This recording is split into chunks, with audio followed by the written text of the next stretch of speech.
Copyright University of Auckland, all rights reserved. The content and delivery of lectures in this course are protected by copyright. Material belonging to others may have been used in these lectures and copied by and solely for the educational purposes of the university under licence. You may record the lectures for the purposes of private study or research, but you may not sell, alter, or further reproduce or distribute any part of these lectures to any other person. Failure to comply with the terms of this warning may expose you to legal action for copyright infringement by the copyright owner and/or disciplinary action by the university. I've defined liquid as being able to turn into cash within 1 week. So, also for the definition of liquid, in this course, only cash, right? Only cash. Pretty much only cash or any investment that a short-term deposit with no penalties might be considered cash, but mainly cash. I mean, like when adjectives like short, long, current, I don't really get the idea. That's right. Of short. That's why I've defined it very specifically. So liquid is anything that you can or expect to turn into cash, or is already cash, within 1 week, without any penalties or any problem. Okay. And that's, for this class, the definition of liquid. Now, I showed online that there are a number of different textbooks that have different definitions of liquid. And because there are so many different definitions for our class, and that's the one I wanted to stick with. Okay. It's good enough for this class. So then that is basically. That's good. Thank you. Okay.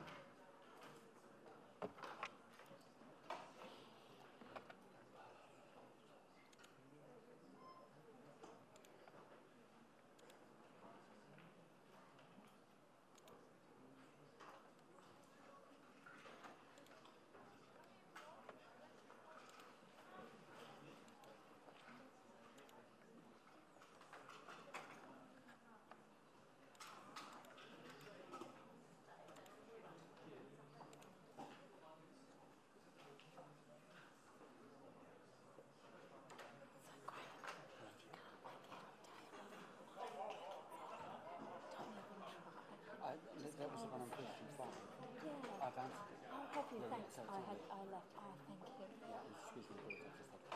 No. Oh, do you want a minute? It's Thanks. just people coming too close to me. I'm fine going forward. Yeah. I'm a linear thinker, unfortunately.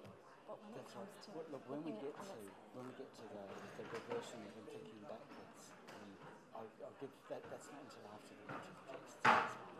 But if you're having trouble getting your head around it, and it's for a mathematician it's easy to understand the logic mathematically, but not the concept of why we're doing it.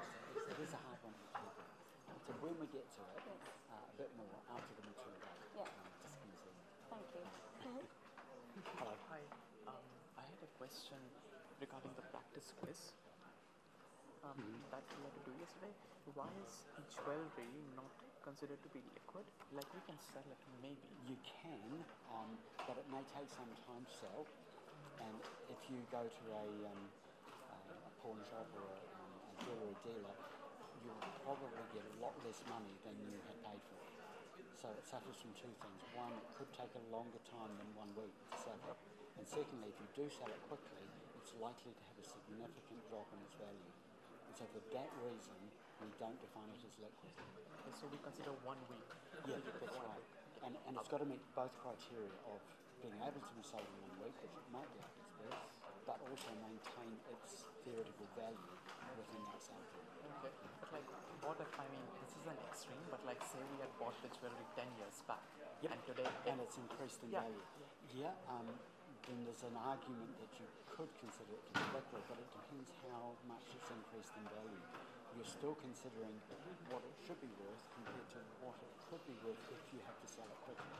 Oh, so there's the difference again there. You mean maybe we will not be able to get the potential high amount which we could have if we would have taken like a month to sell it? That's right. So if we consider what we paid for it, yes, we'll certainly exceed that, but its real value is much higher than that. And so we really want to achieve its value, not just what we paid for it. And selling quickly will usually be lower than that value. Now, it's it's a grey area. Yep. So you're quite welcome to say, I think this is liquid because, and I'll probably mark you right.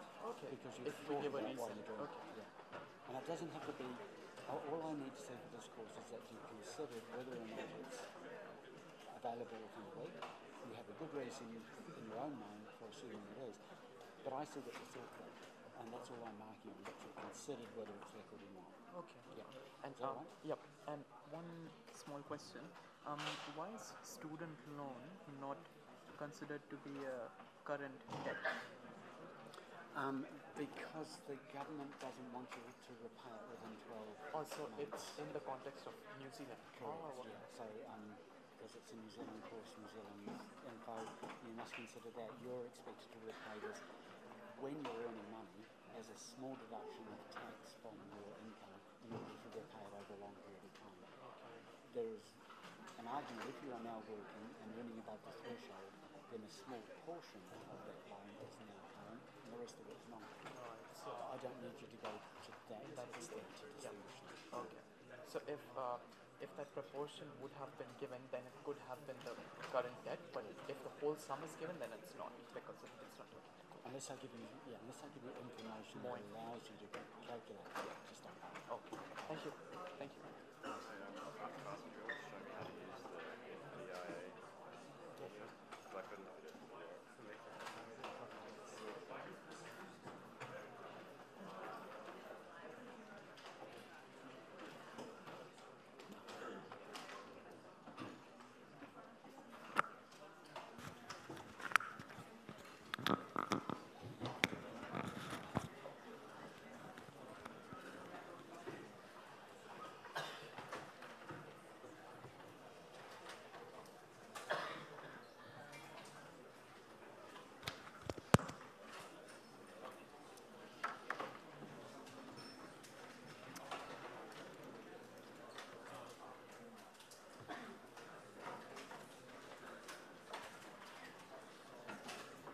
Right, just a reminder that this is the last class for the week.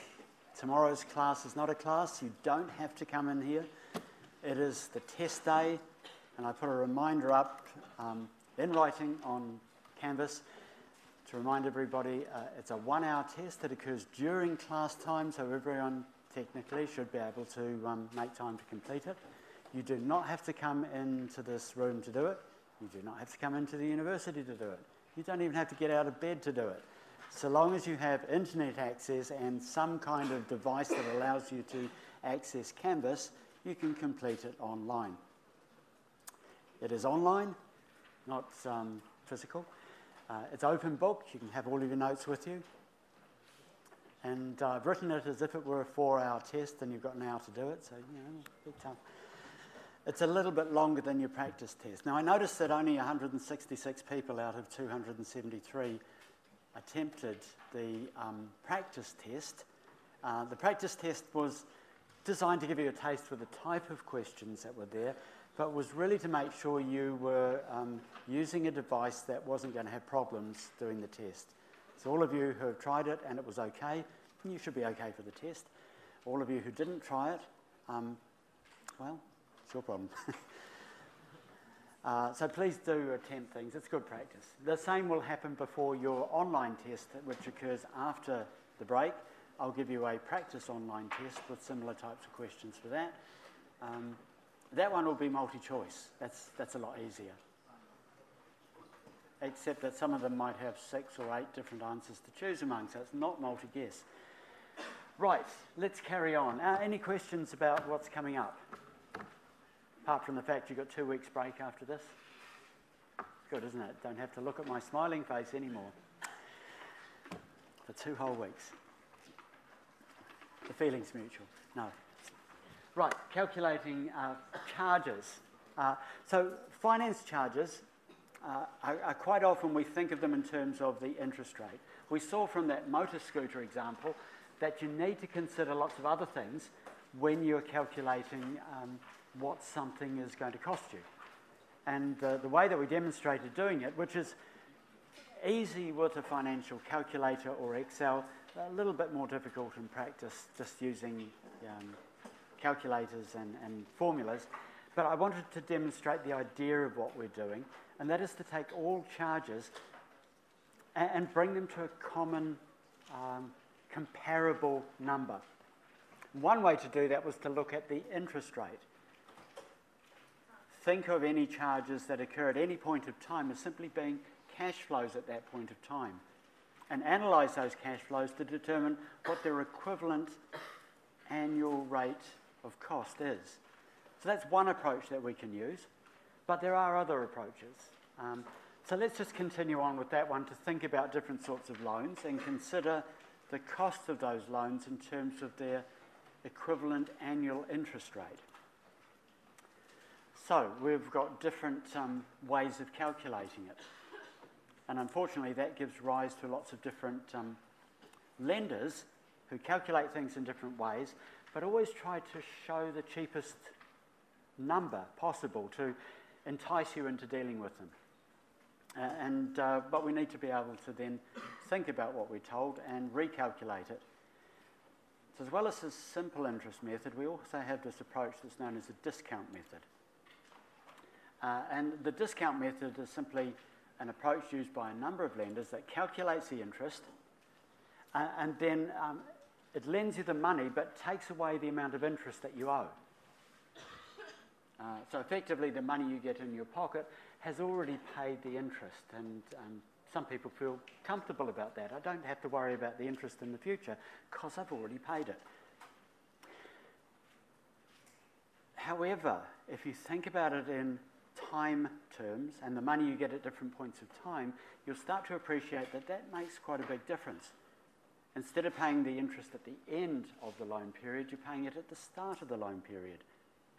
And all money has a value that's related to time. If you're paying money out today, it's costing you a lot more than if you're paying the same amount of money out in a year's time. You could have been using that money to earn interest. So let's have a look at these different techniques lenders have and give you the tools to enable you to calculate what it's actually costing you. So we know from this that the real rate of interest that you're paying is going to be higher. If you pay the interest up front rather than at the end, the effective rate to you, or what we call the annual percentage rate or annual effective rate, or lots of different words to describe it, but it's the real rate of interest you're paying is going to be higher than what's quoted. So just as an example, it's not, this isn't going to be complex stuff. It's simply going to calculate the cash flows. So if we think about this as cash flows compared to the ones that we looked at for that motor scooter, all we're going to do is put them in the relevant time periods and solve a financial equation to work out what's happening. Now, I'll keep them all simple. They're going to be single time periods. So imagine that we have a $1,000 loan for 2 years. It's got an annual interest rate of 12%. That's the quoted rate, the nominal rate of interest. And assume that there are no other charges associated with it. So we're only going to analyse this in terms of this interest cost per annum. So if we use a simple interest method, we borrow $1,000 today, we pay back the loan $1,000 plus interest in 2 years' time. In other words, we pay $1,240 in 2 years' time. We calculated the amounts by simply looking at the simple interest amounts, no time value included in this. So if you have a loan that uses a simple interest method, the total amount of interest is simply the interest rate times the number of years, because it's an interest rate per annum, times the principal amount of the loan. That then gives you a number that represents the finance charge. Sorry for interrupting. If it's 12% per annum, do you, at the end of the first year, do your 1,000 plus 12%, and then is the next 12 months interest rate calculated on that amount? It would be if this were a loan which has compounding interest. Now, the reason it's not in this case is because I'm looking at a particular type of loan that uses simple interest. So the word simple differentiates it from that compound, We're only looking at the absolute calculation of the interest, no compounding in it at all. So if you see the word simple, thank you very much, everyone knows now, it's different from a compound interest calculation. It's just the number of periods times the rate per period times the principal amount. However, if we define that as the finance charge, the $240, all we have to do now is consider when that charge occurs. In a simple interest loan, that payment of interest, $240, occurs right at the end of the period. Not very common to see this type of loan calculation, but it does exist occasionally. This would be the best one you could get. It's the cheapest. If you compound the interest every year, so at the end of the first year and then at the end of the second year you make the payment of that compound interest, it's going to be higher. So this is your cheapest calculation method. If, however, you didn't compound it at the end of the first year, if you put it all up front, it becomes your more expensive method.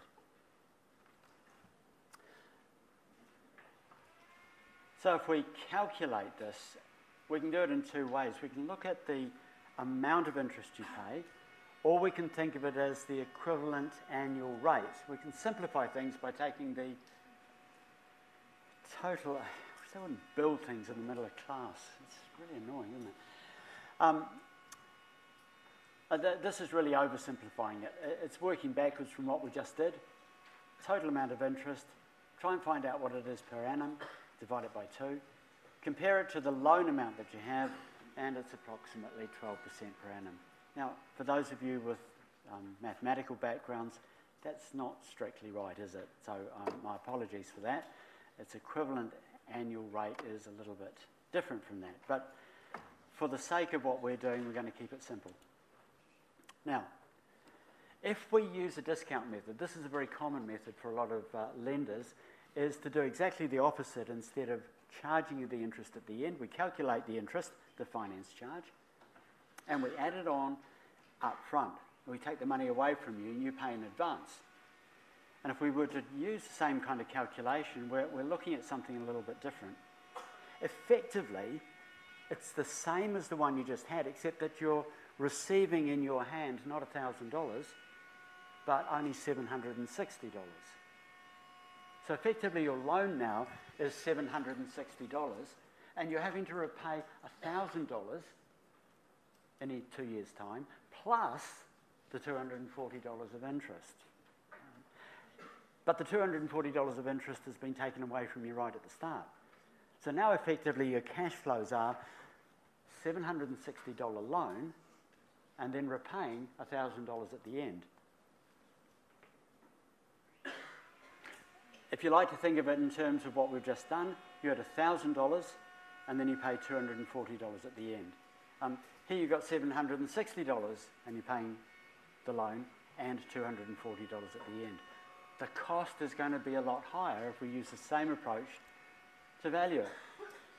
So we're looking now at your total cost divided by 2, $240 or $120 per year, and we're comparing it to the loan you actually received, $760, giving the effective rate a lot higher than the 12%. It's now nearly 16%. So it's just a quick check. The main point is to consider the type of loan you're being offered, and the only way you're going to find this out is to read the fine print. Lots of different lenders have lots of different ways of doing things. You've got to distinguish among the different types of loans that are available before you can do any calculations to see how much you're actually being charged. Now, why would you do it? Just to compare the rate of interest that you're being charged among different lenders. If you find this loan looked particularly attractive, 12%, because it was cheaper than your bank, who would lend to you at 14%, but then find that the actual rate is much higher than the bank would lend to you, go to your bank and get the money off them.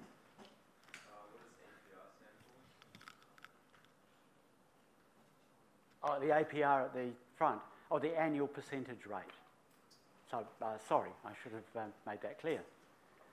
So, all we're doing here is recalculating the nominal rate, the rate the lender said that they were offering you, to a real rate of return, the annual percentage rate, based on when the payments actually occur.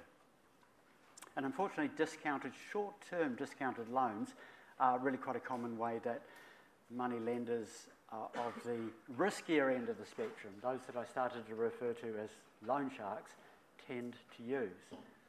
Not only trapping you with a relatively high rate, but also a payment method that makes that high rate even higher. So all we're doing then is considering the timing of the payments as having an effect on the value of the loan or the cost of the loan. Now, those of you that have financial calculators, the more appropriate, the correct way of doing this is to consider your present and future values, the loan amount and the future amount with the number of periods and the rate per period, and plug them into your financial calculator. The results you will get will be slightly different from this 12 and 15.8%. This is simplified simply to create a comparison that's understandable. So taking into account the compounding periods makes it slightly different, but I didn't want to do that for this course. Now, is everyone comfortable? Timing of payments is really important. When you're evaluating any loan, think about when the timing of the payments occur. That will determine how much you're actually paying. Most reputable lenders tend to offer us things that are much more straightforward, much more transparent, and transparent up front before you get into it. Now, with all financial contracts, there is a stand-down period. If you enter into a contract and sign it, and you fairly quickly thereafter find out that there's something that you really didn't want to sign up to, you're entitled to cancel it without cost, apart from potentially small administration fees. Usually happens you don't have time when you're actually wanting to get something to read through the contract in full. It's good to do it as soon as possible because you have a limited number of days under our laws to evaluate things. Now, fortunately, most of our banks disclose this stuff up front. Even before you sign the agreement, they'll be very, very clear about their terms and conditions. And one of them revolves around when you have to make payments on your loans.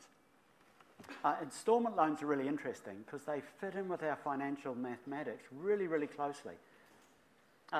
What the bank does is look at your total loan and then works out an amount of money which, if you pay that same amount every month, by the end of a set period of time, you will have paid off the loan plus all of the interest on the loan. In effect, all they've done is calculate an annuity, which, if you continue to pay that annuity over time, it'll extinguish the loan principal and all of the accrued interest. But it doesn't change with each payment. And that's simply a function of our calculation of an annuity under our time value of money maths.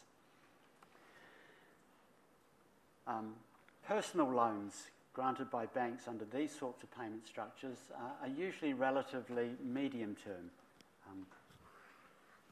So ranging out from just under a year out to maybe 5 years. Quite a lot of mortgage loans that are very long-term, 20 to 30 years, are also structured around the same type of payment system.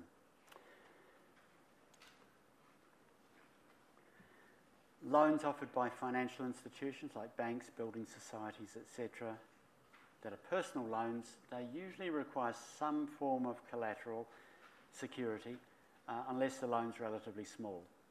So any asset that you're buying will normally require you to offer that asset, such as a car or a motorbike or a boat or helicopter or whatever it happens to be, as security for that loan.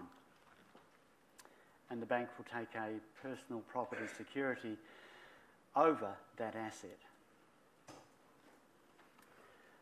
So the bank's calculations are really quite straightforward, and you can check them if you have your financial calculator or an Excel spreadsheet.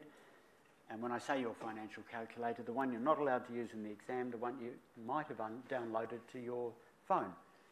Really handy for your future use.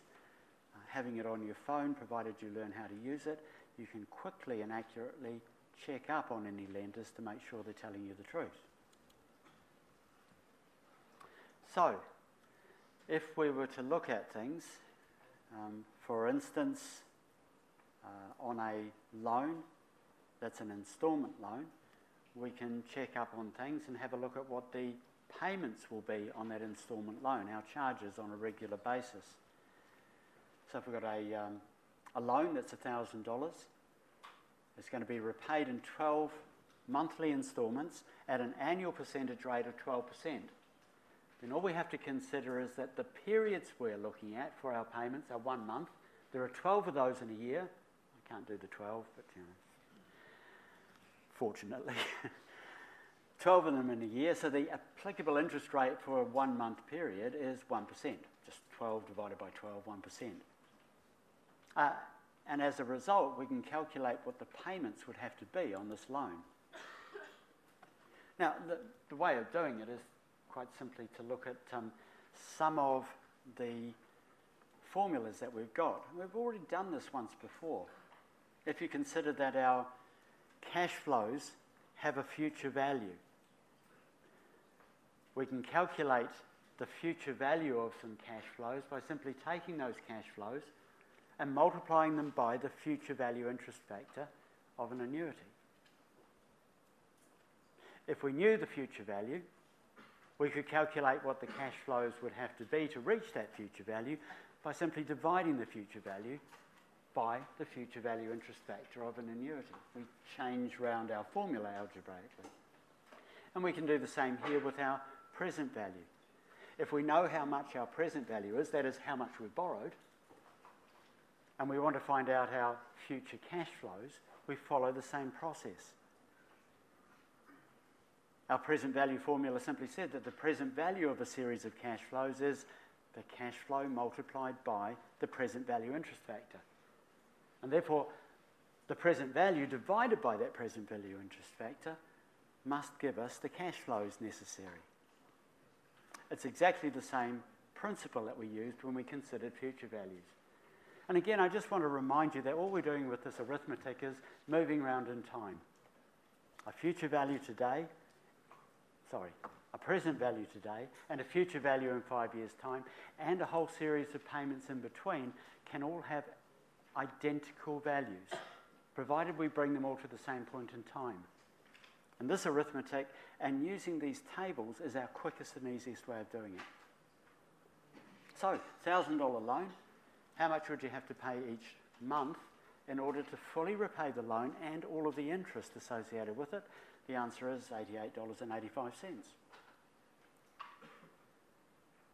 Not 1/12 of the loan plus whatever interest there is.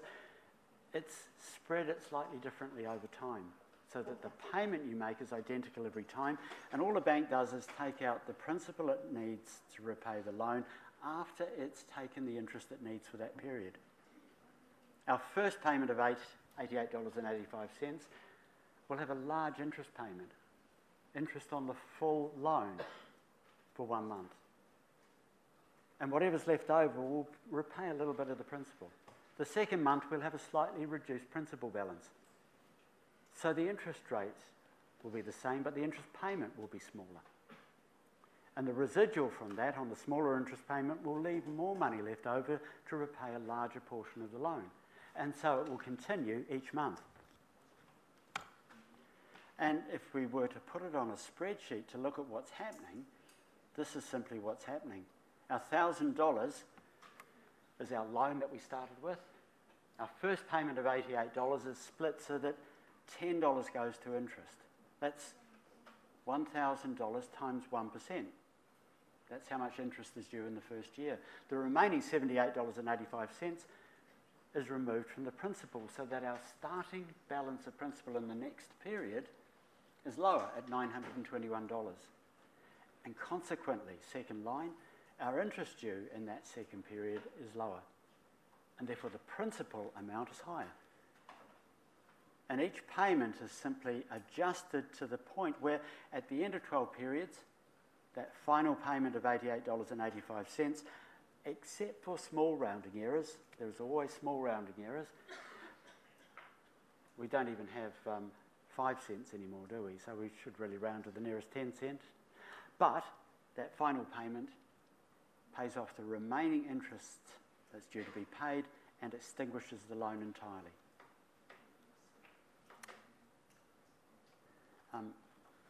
This set of calculations you won't have to do. It's simply there. You won't have to do in a test.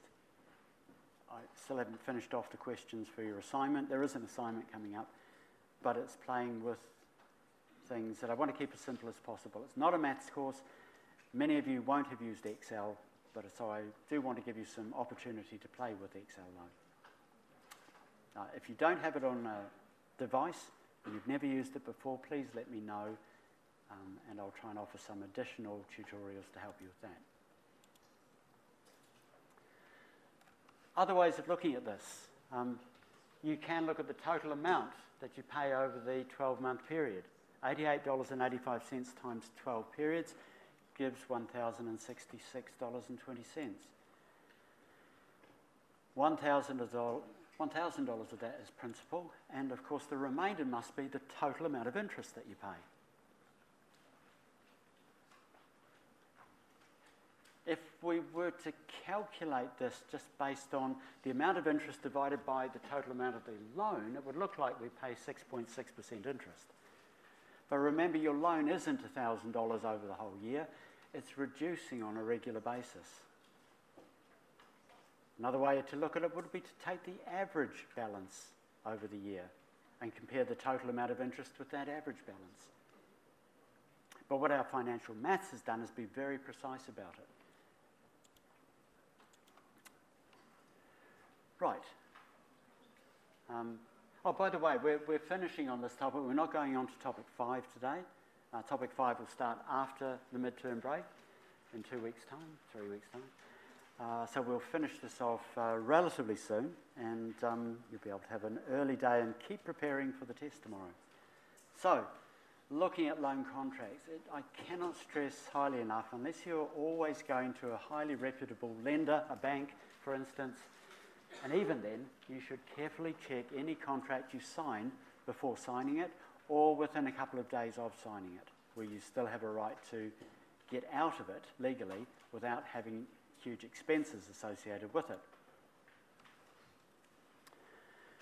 Remember that our finance charges, that $240 for instance, we calculated just on the basis of interest. Our previous example using the motor scooter identified that any payment that you have to make should be considered part of your finance charges. Its timing is important, but any payment at any time can be brought back to an equivalent basis of an interest rate per annum to make a valid comparison between the different loan providers that you might be talking to. There is an obligation for all lenders in New Zealand to clearly state in their finance contract their calculation following a legally prescribed formula of what the total annual percentage rate is. However, unless you're familiar with how they're doing it, that can be quite a confusing thing. This annual percentage rate quoted in all financial contracts in New Zealand is what you should be looking for to make comparisons. It will have been calculated very similarly using the same sorts of formulas we're looking at, though it's ever so slightly different, but we're talking about. Right, other things that you need to consider.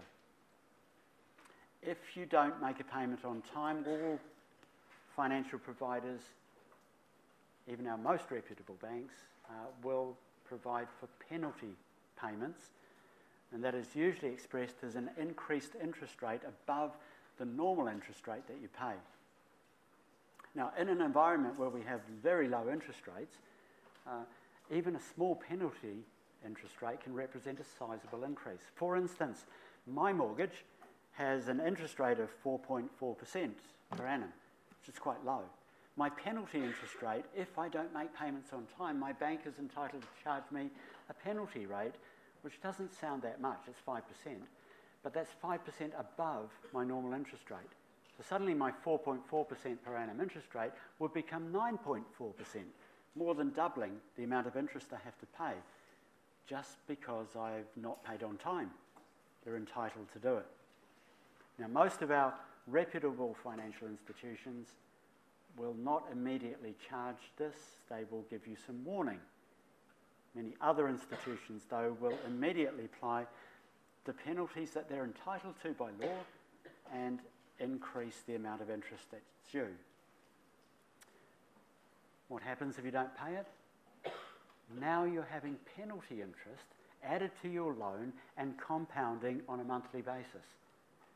The compounding effect works against you. The increased interest rate, as we've seen, works against you. What sort of lenders do this? Well, if you've got a student loan and you leave New Zealand and you don't make your payments, the Inland Revenue Department will do this to you. So as we talked about earlier, your student loan will have interest accrued on a monthly basis. It will compound monthly if you don't make any payments. And if you continue not to make any payments, a penalty interest rate will be applied above and beyond the normal interest rate. Your small student loan can grow to an immense proportion if you ignore it. Some lenders require you to have backup. If they've lent you money and you've spent it, and you die, they're going to have real problems getting it back off you, aren't they? So quite often they may require you to have some kind of insurance policy in place in order to cover the debt should something happen to you. They can't insist on it, they can ask you to have it. When I say they can't insist on it, they can also refuse to lend to you if you don't have it. So it's kind of like forcing you to have it, isn't it? Do keep an eye out for that. It increases the amount of money that you have to pay. It's of no benefit to you unless you die. Then really, who cares? The best is to be like Mr. Trump and be heavily in debt so that when you die, somebody else's problem. Seems to be his attitude.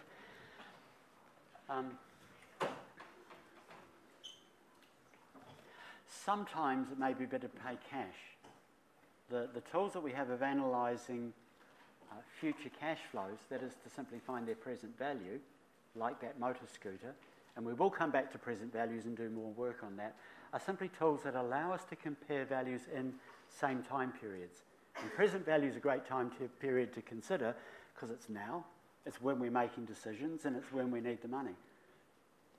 So if you have the ability to get hold of money from somewhere, instead of entering into a finance contract, it's good to consider the comparison between the two.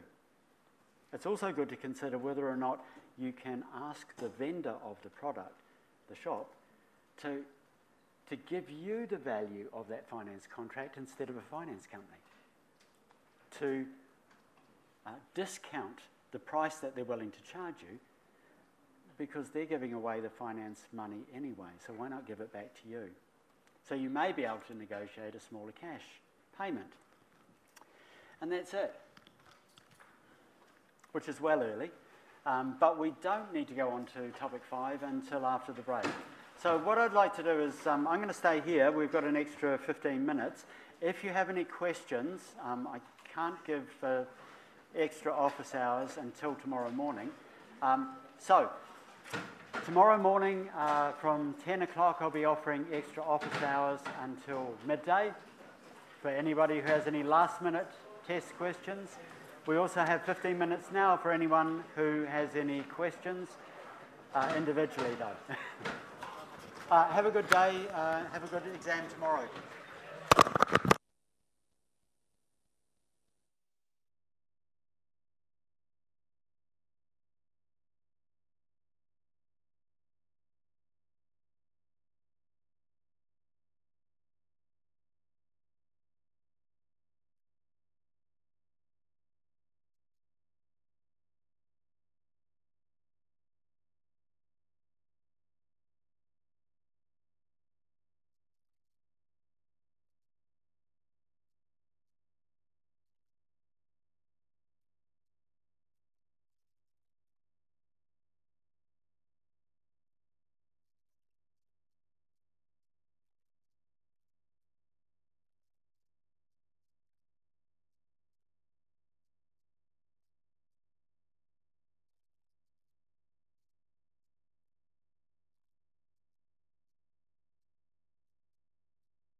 say, because there are no penalties stated, I will assume this Okay, is a liquid asset. so if there's no description given, I can just assume it's a liquid asset. Yeah, and you say can, that. or you can assume it's not liquid, so long as you evidence to me that you've thought about it. Okay, so I'll like give if I you just an make a note of. Yeah, yeah. Okay. And that's fine, that's all I need to say. Okay. All right. Thank you. Hello. Oh, just a quick question. I'm sure you've probably been asked this already, but I think a lot of people have been saying that the test is supposed to be covering just modules 1 to 3. That's right, not full. I was just, because of the practice test, I thought it kind of had some There stuff were related to one or module two bits, 4. that's right, because the practice test I basically took from last semester's midterm test. Oh, okay. And last semester we had more time before the midterm test because True. Easter didn't fall when it did, so we actually had 6 weeks before the midterm test, so we covered up to module 4. And I forgot that when I took the practice test. Oh, good. Sweet. Excuse me. How is that? I don't really understand how this is calculated. Okay, so this present value factor here, it's an annuity. So this comes from table A2. So if you have a look here, you've got the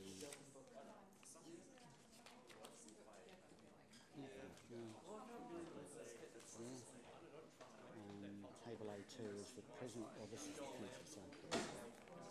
So this one is the present value interest factor for an annuity.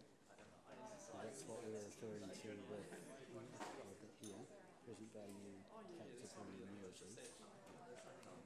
And it's for, N is 12 periods, 1% per period. So 12 periods is 12 at 1%, should be 11.2566, which is... Oh, so you just use the table, right? Yeah, and this saves a whole lot of, this is already calculated. So you don't have to do the calculations anymore? No, that's right. So let's use this formula with n equals 12 and I equals 1 to calculate that number there. And so all of these are just pre-calculations based on that formula, which is our annuity formula. Oh, so it's just using it, basically calculates everything out for you. Yeah, so this so- table's for the present value if you know the future That's value. right, yep. And the other one's for the future value. That's if you right. know the And so we've just present got 4 tables here, 2 of them for annuities, 2 of them for single amounts, and one's present and the other's future, present and future. And it just, if you don't have a calculator, or you find this sort of maths a bit difficult, it's all being calculated for you. Just an easy way to do it. Hello. Hi, my question is to do with the savings ratio. All right. On this question, we have this table. There's one tutorial on this table, and you have to calculate the savings ratio. Yep. And because it's cash surplus over gross Income. income, Yep. monthly. What do I use for the cash surplus? Okay, so for a start, this is making you think about all of these are for different periods, and so is your income, and you're going to have to think about bringing everything to a common basis. So if your savings ratio is your surplus per month divided by your gross income per month, it's the same as your surplus per year divided by your income per year. As long as you're keeping the periods of time the same, the ratio of surplus to income is what you're looking at. So for this one, you're going to have to find out either the monthly or the annual equivalent of each of these. Add up all your expenses and take them away from your income, and whatever's left over is your surplus. I see. Okay, so like the weekly and monthly, I need to just Just do it, and it becomes consistent, and then you make a comparison. okay. And realise your surplus is simply after you've looked at your there must have been an income. The income is income from job. Oh, there. Yeah. So that's weekly, isn't it? Okay. So 800 times 52. You can take away all of your expenses. Whatever's left over, compare it to your income, and that's your savings ratio. So the just the income minus the expenses Yeah. is the surplus. Correct. Okay, Yeah, cool. that's it. Thank you. Yeah, accounting's real simple. Thank you. Hello. So, like this is kind of in two parts. I think you may have answered one earlier, it was sort of half listening.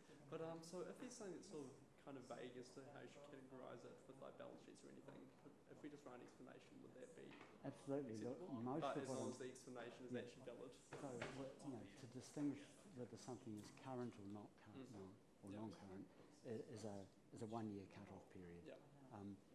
If you're in doubt, then explain why you chose one or the other. Yeah. Yes. I'm marking you on the fact that you considered it. That's right. So, Similarly with liquid versus current, liquid is a subset of current. My cut-off definition was 1 week versus 1 year. yeah. If in doubt, explain why you made the decision to go one way or the other, and I'm not going to mark you wrong because you've evidence you've considered Yeah, just that as long as you've particular shown that you know topic. the concept Yeah. of the 1 week thing. That's it. Yeah, and then my second one's kind of just one of those obnoxious content questions. But Yeah. So just regarding using formulas versus using the sheets and tables and things, is it fine if we only use the formulas, or do we have to have knowledge No. of the sheets as well? No, you're fine. Okay, that's right. You choose which way you want to do it. I've presented a number of different Yeah. ways because we've got people from Yeah. every different faculty here, and I don't want it to be about maths. Exactly. If you are about maths, then So use it I by was all just means. like, I haven't actually had a look at these sheets yet, and I'm just like, do I really want to have to work that out, or is it better No. just like, And you look, know, there are one or two people who have purchased financial calculators and have learned how to use them, and that makes it even easier. Yeah, But whatever you want to use, it's not about the maths, it's about looking at the concept of what we're doing, and the maths is just a tool to help us achieve it. So if you're happy with it, you go ahead and use it. Sweet, thank you. No problems. If you're doing it, write down what you're doing. Yeah, of course, if I doesn't mark work, mine. just like, yeah. Okay. Thanks. Sorry to keep you waiting. No worries. You were the first. I worked it out anyway. With the practices, there's some questions where the answers could be taken directly out of the book. Yeah. Is that alright? Or? Yeah. The practice test came from semester test, I think, last year. Yeah. And last year's semester test was not an open book test.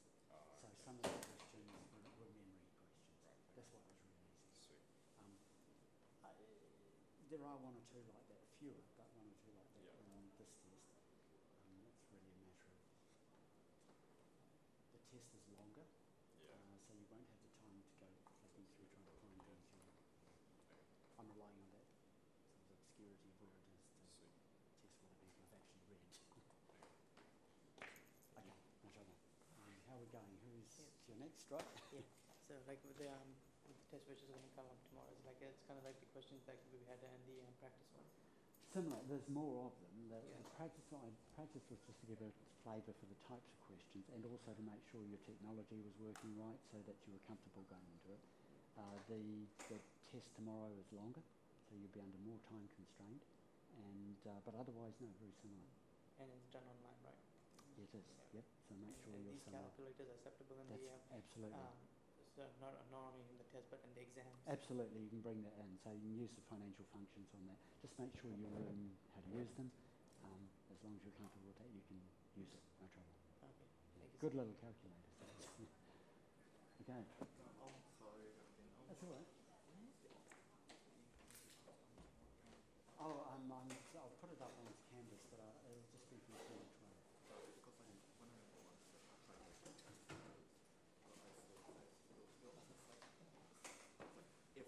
Yeah, it's a shared one. So what we'll do, and it's meant to be quiet, so we'll come out into the social bridge, which is that strip of walkway. Should I just like pop in and then? Yeah, I'll actually tomorrow at 10 o'clock I'll go and sit up there and just wait with you. Anyone around to line and start asking questions. Okay. Alright. Thank you very much. This is not mainly regarding tomorrow's test, but like for the exam, would we get the formula? I think you've said that before, but I don't. Okay. Yeah, no, it'll be an attachment to the Okay. exams. Tomorrow as well in that. No, look, Because we can everything just you need is... refer to And there are various places that the formula are mentioned. It does mean that if you don't have a workbook, you'll have to rely on the prints of PowerPoint. It is an open book test. I have the book, yeah, that's fine. That's no problem. And can you explain the prepayment penalties again? Yes. Yeah. So imagine you've got a 1 year loan and I give you this loan at 10% on $1,000, which means you owe me $100 interest. But I haven't collected it yet. Yep. And then immediately afterwards, outside the normal 7-day time period, you say, no, look, I want to repay the loan early. So you give me my $1,000 back plus a tiny little bit of interest. Which would have Yeah. accumulated Yeah. in that case. So, So- let's say I return the whole thing in 6 months. Okay, so you've given me Half of yeah, $50. $50. So now I've got $1,000 and I'm paying somebody interest for having got that. Right, so you have also $1,000. borrowed it from someone else. Yep, that's right. That's what banks do. They take deposits, but always don't pay interest, and then they lend it. So regardless of how much I'm paying a depositor, I am expecting another $50 from you, but now I go out and I find that current interest rate for a 6-month loan are only 5%, Right. which means I'm only going to get $25 for my next lender that I lend the money to. You can't make that $50 out. I can't make it up. So I'm going to say to you, when you repay your loan early, you're disadvantaging me. All I'm going to be able to do now is lend this to somebody else and earn $25. So I'm going to charge you a penalty for having repaid early. I want $25. Well, in fact, I want the present value of that $25 because I'm not going to get it until the end of the loan. Yep. And so that will be written into my loan contract, the right to charge you back $25. Which is, it's the loss I would be making because of the decision you made to repay early, so it's only fair that you pay that penalty. Yep. And that's how all bank contracts work with fixed interest rate loans. Not an issue with a variable rate loan, because your rate you pay will vary in the same way that any new loan. So this won't apply then? No, it's only for fixed rate. Right. Now, if the opposite happens, interest rates go up, and I get to lend 20%, earning a whole lot more money. I don't get any of that. But I don't charge it. Yeah. So, what is the significance of that when you said you will charge me the present value of that $25? Oh, well, if I lend this money to somebody else, I will see them in 6 months' time when they will